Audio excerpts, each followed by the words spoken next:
Hey everybody, welcome back to Driving Miss Mandy. Nice to see you again, and today I just want to talk a little bit about my definition of health because it's important to all of us, but I think we as a society have chiseled a very narrow definition of health that we think we're supposed to adhere to. And I want to talk today about how my definition of health seems to vary from person to person. For instance, I look at the mirror and I see someone who is making more healthy choices this year than I did last year. And for me, that's phenomenal. And I love that. But I also look in the mirror and when I see those extra fat rolls or, my curves that I don't like or cellulite in the wrong places, then I think I could do better to be healthy. So to me, that's sort of a defeatist attitude because I am making more healthy choices. I'm part of a gym now. I wasn't part of a gym last year. And mentally, I'm much healthier than I was last year. And we have this one version of health, and it sort of just meshes with our definition of what beauty should be.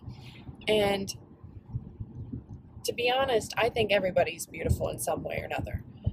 And that I may be a hippie for saying it, but it's true. I do think people have their own version of beauty, even though it doesn't always adhere to society's definition of beauty. And bringing that to light with myself, I just noticed that when I look at my daughter, who's 2, and she's very active and she loves to run around like all 2-year-olds do. She hates sitting still. And I think of her definition of health. And it's not the same as the definition of health that I hold for myself. I try to feed her healthy meals, and as long as she's eating and moving around on a daily basis and not watching too much television, she's healthy in my book. But then I come back to me and I think I look at a computer screen for my job. 90% of my day is sitting down. And when I come home, all I want to do is kick back, relax, and watch something on Netflix. So there's 95% of my day is then spent sitting down. And when I compare what I think is healthy for her for what I think is healthy for me, then it just doesn't click. And I hate that about our definitions today.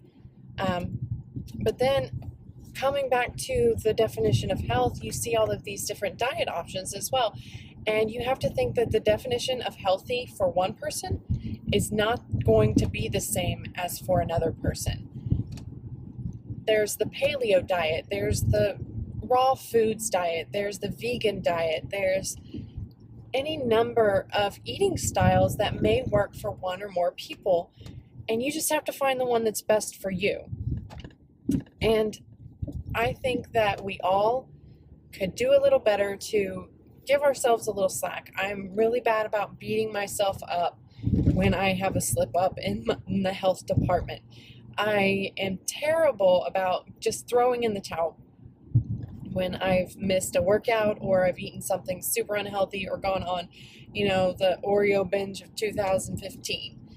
But that's just a horrible mentality to have, and I realize that, and I'm working on that, and I hope you are working on that too. I just want to know, what's your definition of health, and do you find that your definition of health for you is different for your definition of health for other members of your family? Do you look at your mom who may be overweight and say she's healthy because she's making healthy choices, even though she's overweight? And then look at yourself who may be a perfect weight but making unhealthy choices and say, I'm healthy because I'm skinny. How does that work? Tell me what you think. I'd love to hear it. And if you want to hit me up elsewhere, I'm on Twitter, Driving Miss Mandy, and on Pinterest, Facebook. Check me out. See you later, guys.